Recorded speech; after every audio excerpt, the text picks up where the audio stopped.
Hello friends, સ્વાગત છે તમારું મારી ગુજરાતી રસોઈ ટિપ્સ ચેનલમાં। તો આજે આપણે બનાવીશું નાનાથી લઈને મોટા બધા જ ખાઈ શકે તેવો સોજીનો હેલ્ધી નાસ્તો। તો ચલો આપણે સોજીનો નવો હેલ્ધી નાસ્તો બનાવવાનું શરૂ કરીએ। સોજીનો નવો હેલ્ધી નાસ્તો બનાવવા માટે મેં અહીંયા એક બાઉલ સોજી લીધો છે। તો આ રીતનો જે મોટો સોજી આવે છે એ જ લેવાનું છે। તો સૌથી પહેલાં આપણે એક વાટકી જે રેગ્યુલર પૌવા બટાકા બનાવતા હોય તે આપણે અહીંયા જાડા પૌવા લીધા છે। તો પૌવાને આપણે અહીંયા પાણીથી ધોઈ લઈશું।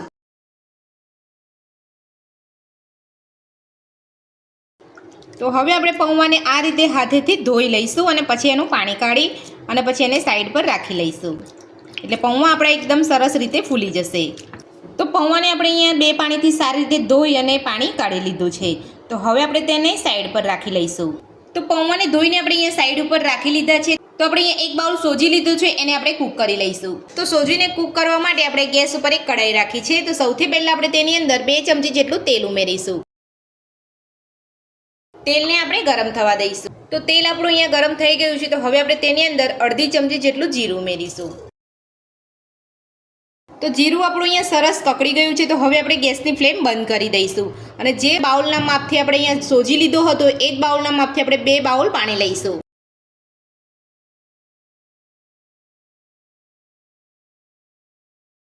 તો 2 બાઉલ આપણે પાણી લઈ લીધું છે। તો હવે આપણે તેની અંદર અડધી ચમચી મીઠું ઉમેરીશું। મીઠું ઉમેરીને બધું સરસ મિક્સ કરી લઈશું। તો બધું જ આપણે અહીંયા મિક્સ કરી લીધું છે। તો હવે આપણે તેની અંદર સોજી ઉમેરી લઈશું। સોજી ઉમેરીને બધું સરસ આપણે મિક્સ કરી લઈશું। તો આ રીતે આપણે અહીંયા ગેસનો ફ્લેમ બંધ કરી અને પછી સોજી ઉમેરી લઈશું। તો સોજીની અંદર ગાંઠા પણ નહીં પડે અને પાણીની અંદર એકદમ સરસ રીતે અહીંયા મિક્સ થઈ જશે। તો આ રીતે તમારે ગેસને બંધ કર્યા પછી તમારે સોજી ઉમેરવાનો છે। તો હવે આપણે ગેસની ફ્લેમ ચાલુ કરી લઈશું। તો ગેસ આપણે અહીંયા ચાલુ કરી લીધો છે। તો હવે આપણે સોજીને કૂક કરી લઈશું। તો આ રીતે તમારે અહીંયા મિક્સ કરતું રહેવાનું છે।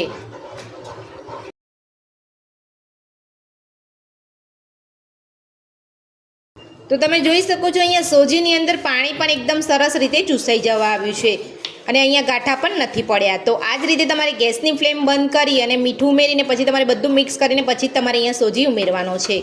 તો ધીરે ધીરે આપણો સોજી અહીંયા કૂક થઈ જવા આવ્યો છે। તો ગેસની મીડિયમ ફ્લેમ ઉપર જ આપણે આ રીતે સોજીને કૂક કરવાનું છે। ફૂલ ગેસ ઉપર આપણે સોજીને કૂક નથી કરવાનું, નહીં તો પાણી જલ્દી બળી જશે અને આપણે સોજી અહીંયા સારી રીતે કૂક નહીં થાય। તો સોજી આપણો અહીંયા કૂક થઈ ગયો છે। તો હવે આપણે ગેસની ફ્લેમ બંધ કરી લઈશું। તો આ રીતનો સોજી તમારો થવો જોઈએ। તમે જોઈ શકો છો આપણે લોટ બાંધ્યો હોય એવો અહીંયા સોજી આપણો તૈયાર થઈ ગયો છે। તો હવે આપણે એક બાઉલની અંદર કાઢી લઈશું। તો ગરમ સોજીને આપણે એક બાઉલની અંદર કાઢી લીધો છે। તો હવે આપણે તેની ઉપર 1 ચમચી તેલ લગાવી લઈશું। તો ગરમ સોજી ઉપર આપણે 1 ચમચી તેલ લગાવી લીધું છે। તો હવે આપણે ભીના કોટનથી એને કવર કરીને 15 મિનિટ માટે ઢાંકીને રહેવા દઈશું। તો આ રીતે તમારે ભીનું કોઈ પણ કોટનનું કપડું લઈ અને ઢાંકીને રહેવા દેવાનું છે। તો હવે આપણે નાસ્તાનો મસાલો બનાવી લઈશું। હવે આપણે જે કઢાઈની અંદર સોજીને કૂક કર્યો હતો એ જ કઢાઈની અંદર આપણે નાસ્તાનો મસાલો બનાવીશું। તો મસાલો બનાવવા માટે 3 ચમચી જેટલું તેલ ઉમેરીશું। તેલને આપણે ગરમ થવા દઈશું। તો તેલ આપણું ગરમ થઈ ગયું છે। તો હવે આપણે તેની અંદર નાની અડધી ચમચી જીરું ઉમેરીશું।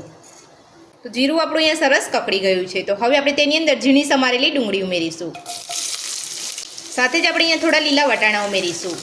તો અહીંયા તમે જે વેજીટેબલ ઉમેરવા માંગતા હોય એ તમે અહીંયા ઉમેરી શકો છો, જેમ કે ગાજર, કેપ્સિકમ, મકાઈ અહીંયા તમે ઉમેરી શકો છો। તો હવે આપણે બધું જ અહીંયા સરસ સાતરી લઈશું। તો ધીમા ગેસ ઉપર જ આપણે અહીંયા સાતળવાનું છે, અહીંયા ફૂલ ગેસ નથી કરવાનો। ડુંગળી આપણી અહીંયા સરસ રીતે સતળાઈ ગઈ છે। તો હવે આપણે તેની અંદર ઝીણા સમારેલા ટામેટાં ઉમેરીશું। તો ટામેટાં આપણે અહીંયા ઉમેરી લીધા છે। તો હવે આપણે ટામેટાને પણ કૂક કરી લઈશું। તો ટામેટાં આપણે અહીંયા સરસ કૂક થઈ ગયા છે। તો હવે આપણે તેની અંદર મેં અહીંયા 3 થી 4 બટાકાને બાફી અને મેશ કરીને રાખ્યા હતા તે ઉમેરી લઈશું। તો તમારે આ રીતે પહેલેથી જ તમારે બટાકાને બાફી અને મેશ કરી લેવાના છે। તો હવે આપણે તેની અંદર મસાલો ઉમેરીશું। તો મસાલાની અંદર સૌથી પહેલાં આપણે અહીંયા અડધી ચમચી હળદર પાવડર ઉમેરીશું। અડધી ચમચી શેકેલા જીરાનો પાવડર ઉમેરીશું। 1 ચમચી લાલ મરચું ઉમેરીશું। અડધી ચમચી ચાટ મસાલો ઉમેરીશું। જો તમારી પાસે આ રીતનો ચાટ મસાલો ના હોય ને તમારી પાસે આમચૂર પાવડર હોય તો તમે એ પણ લઈ શકો છો। સાથે જ આપણે અડધી ચમચી ગરમ મસાલો ઉમેરીશું। સ્વાદ પ્રમાણે મીઠું ઉમેરીશું। બધું મિક્સ કરી લઈશું. તો બધા જ મસાલા ઉમેરીને આપણે અહીંયા મિક્સ કરી લીધું છે. તો હવે આપણે તેની અંદર ઝીણા સમારેલા લીલા ધાણા ઉમેરીશું. હવે આપણે ગેસને બંધ કરી દઈશું અને બધું સરસ મિક્સ કરી લઈશું. તો ધાણા ઉમેરીને આપણે અહીંયા બધું સરસ મિક્સ કરી લીધું છે. તો આ રીતે તમે અહીંયા મસાલો ઉમેરીને બધું જ મિક્સ કરો ત્યારે તમારે ગેસની ફ્લેમ બંધ કરી દેવાની છે. તો હવે આપણે જે શરૂઆતમાં પૌવાને પલાળીને રાખ્યા હતા તે આપણે ઉમેરી લઈશું. તો પૌવાને પણ આપણે અહીંયા હાથેથી થોડા મેશ કરી લેવાના છે. તો તમે જોઈ શકો છો પૌવા પણ એકદમ સરસ અહીંયા પલળી ગયા છે. તો હવે આપણે પૌવાને પણ ઉમેરી દઈશું. તો આપણે નાસ્તાની અંદર આપણે અહીંયા મેંદો કે આરા લોટ નથી ઉમેરવાનો, આપણે અહીંયા પૌવા જ ઉમેરવાના છે. તો આ રીતે તમે પૌવા ઉમેરશો તો તમારો નાસ્તો એકદમ હેલ્ધી બનીને તૈયાર થશે. હવે આપણે અહીંયા બધું સરસ મિક્સ કરી લઈશું. તો નાસ્તાની અંદર પૌવા આપણે જે ઉમેરે છે એકદમ સરસ રીતે ભળી જાય એ રીતે તમારે અહીંયા મિક્સ કરવાનું છે. તો તમે જોઈ શકો છો આપણે અહીંયા બધું સરસ મિક્સ કરી લીધું છે અને આપણા પૌવા પણ અહીંયા નથી દેખાઈ રહ્યા. તો આ રીતે જ તમારે અહીંયા બધું સરસ મિક્સ કરી લેવાનું છે. તો આપણા નાસ્તાનો મસાલો બનીને તૈયાર છે. તો હવે આપણે એક પ્લેટની અંદર કાઢી લઈશું. મસાલો આપણે અહીંયા એક પ્લેટની અંદર કાઢી લીધો છે.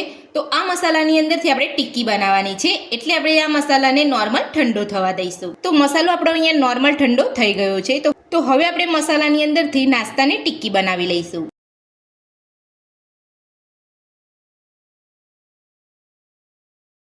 તો કિનારી ફાટી જાય એટલે તમારે આ રીતે તમારે અહીંયા રાઉન્ડ વાળી લેવાનો છે, એટલે કિનારી આપણી અહીંયા કવર થઈ જશે. અને આ રીતે તમને ફાવતું હોય તો તમે આ રીતે પણ ટિક્કી વાળી શકો છો. કિનારી આપણે અહીંયા ફાટવી ના જોઈએ, તમે આ રીતે પણ કરી શકો છો. તો કિનારી આપણી એકદમ સરસ રીતે અહીંયા કવર થઈ જશે. તો આપણી ટિક્કી બનીને તૈયાર છે અને તમે જોઈ શકો છો એકદમ કિનારી પણ એકદમ સરસ અહીંયા કવર થઈ ગઈ છે. તો હવે આપણે આ જ રીતે બધા જ મસાલાની અંદરથી ટિક્કી બનાવી લઈશું.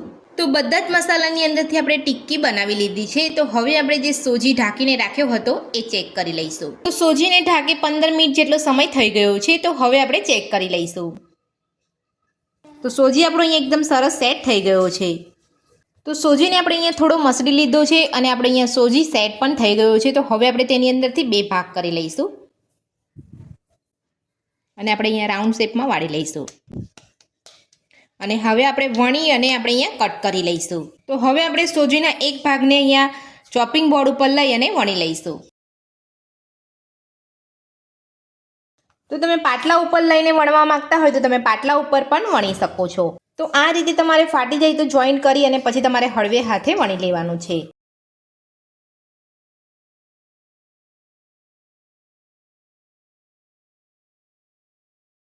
તો આપણે અહીંયા મોટો રોટલો વણી લીધો છે. તો હવે આપણે તેને વાટકીની મદદથી કટ કરી લઈશું.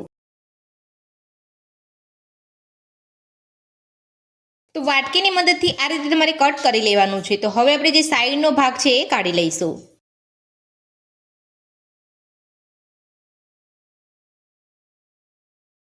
તો તમે જોઈ શકો છો ના આપણે વધારે જાડો કે ના વધારે પાતળો એ રીતને જ તમારે અહીંયા કટ કરવાનું છે વણીને. તો આ રીતે તમે વણો ત્યારે કટ કરી અને તમારે આ રીતનું લેયર રાખવાનું છે. વધારે પડતું જાડું લેયર તમારે નથી રાખવાનું, નહીં તો તમારો નાસ્તાનો સ્વાદ સારો નહીં લાગે. તો હવે આપણે આ જ રીતે બધું જ વણી અને કટ કરી લઈશું. તો નાસ્તાનો ઉપર અને નીચેનું લેયર બનીને આપણું અહીંયા તૈયાર છે. તો સોજીની અંદરથી આપણે રોટલો વણી અને વાટકીની મદદથી આપણે અહીંયા કટ કરી લીધું છે. આપણે કટ કરેલા ભાગની ઉપર ચપ્પુની મદદથી આપણે અહીંયા ડિઝાઇન બનાવી દઈશું. ડિઝાઇન બનાવવા માટે આપણે અહીંયા ચપ્પુનો જે આગળનો ભાગ આવે છે એ નથી લેવાનો, આપણે અહીંયા જે પાછળનો ભાગ આવે છે એનાથી આપણે ડિઝાઇન બનાવવાની છે. તો સૌથી પહેલાં આપણે અહીંયા 2 બાજુ કટ કરી લઈશું. તો આખું આપણે અહીંયા કટ નથી કરવાનું. હવે આપણે વચ્ચે કરી લઈશું. તો તમે જોઈ શકો છો આ રીતે આપણે અહીંયા કટ કરી લેવાનું છે અને આપણે પ્રોપર આખું કટ નથી કરવાનું. તમે અહીંયા જોઈ શકો છો. તો બધા જ સોજીને રાઉન્ડ શેપ ઉપર આપણે અહીંયા ડિઝાઇન આપી દીધી છે. તો હવે આપણે જે મસાલાની ટિક્કી બનાવીને રાખી છે એ આપણે લઈ લઈશું. તો સૌથી પહેલાં આપણે આ રાઉન્ડ શેપને લેવાનો છે અને રાઉન્ડ શેપને આપણે અહીંયા આ રીતે જે ડિઝાઇન રાખી છે એનો ભાગ આપણે અહીંયા ઊંધો રાખવાનો છે. અને હવે આપણે જે મસાલાની ટિક્કી બનાવીને રાખી છે એ આપણે અહીંયા લઈ લઈશું.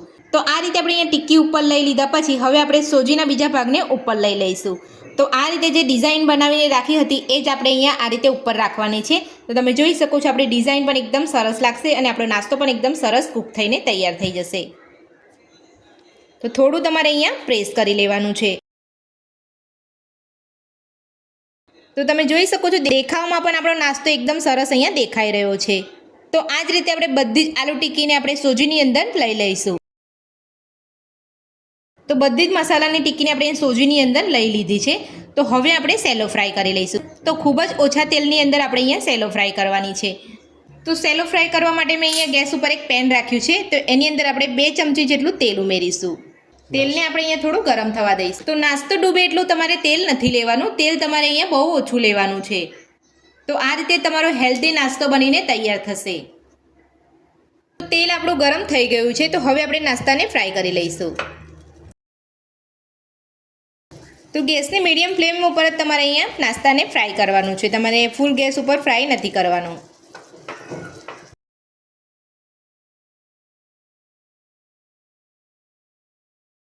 તો હવે આપણે નાસ્તાને પલટાવી લઈશું.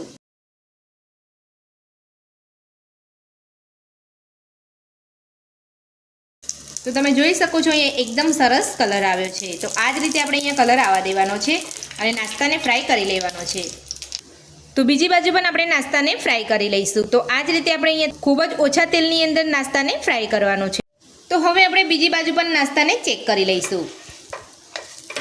તો તમે અહીંયા જોઈ શકો છો આપણો નાસ્તો સરસ રીતે અહીંયા સેલો ફ્રાય થઈ ગયો છે.